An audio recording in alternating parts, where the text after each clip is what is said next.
रक्षा मंत्री राजनाथ सिंह ने चीन की धरती से पूरी दुनिया को एक बड़ा संदेश दिया है।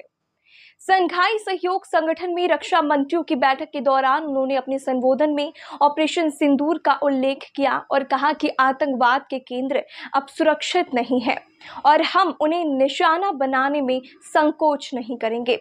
चीन के पोर्ट सिटी किंगदाओ में शंघाई सहयोग संगठन की बैठक में रक्षा मंत्री ने आतंकवाद, शांति और सुरक्षा सहित कई महत्वपूर्ण मुद्दों पर अपनी बात रखी है। उन्होंने कहा कि मेरा मानना है कि हमारे क्षेत्र में सबसे बड़ी चुनौतियां शांति, सुरक्षा और विश्वास की कमी से जुड़ा है। उन्होंने इन समस्याओं का मूल कारण बढ़ता आतंकवाद, कट्टरपंथ और उग्रवाद है।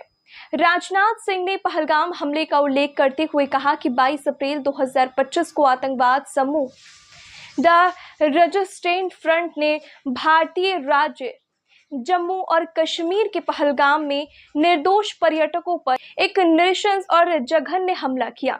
एक नेपाली नागरिक सहित 26 निर्दोष नागरिक मारे गए। पीड़ितों को धर्म पूछकर गोली मार दी गई।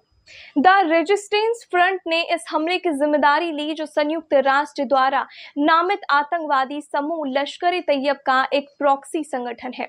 उन्होंने कहा कि पहलगाम आतंकी हमले का पैटर्न भारत में लश्कर-ए तैयब के पिछले आतंकवादी हमलों से मेल खाता है।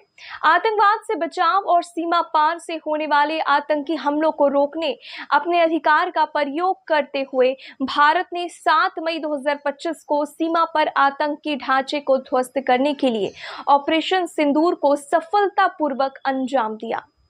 राजनाथ सिंह ने पाकिस्तान का नाम लिए बिना कहा, कुछ देश सीमा पार आतंकवाद की पॉलिसी के रूप में इस्तेमाल करते हैं और आतंकवादियों को पनाह देते हैं। ऐसे दोहरे मानदंडों के लिए कोई जगह नहीं होनी चाहिए। एससीओ को ऐसे देशों की आलोचना करने में संकोच नहीं करना चाहिए।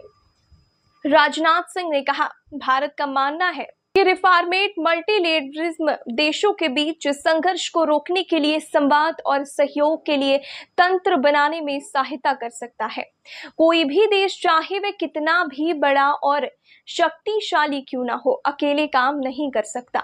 वास्तव में वैश्विक व्यवस्था या बहुपक्षवाद का मूल विचार यह धारणा है कि राष्ट्रों को अपने पारस्परिक और सामूहिक लाभ के लिए एक दूसरे के साथ मिलकर काम करना होगा।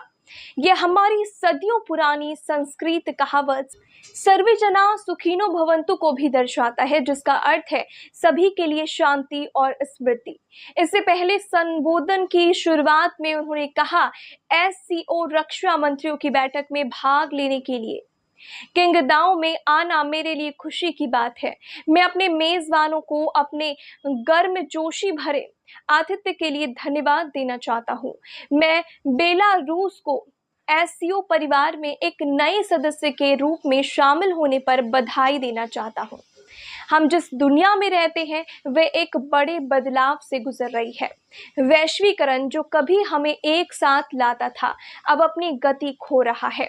बहुपक्षीय प्रणालियों के कमजोर होने से शांति और सुरक्षा बनाए रखने से लेकर महामारी के बाद अर्थव्यवस्थाओं के पुनर्निर्माण तक की जरूरी चुनौतियों का समाधान मुश्किल हो गया है।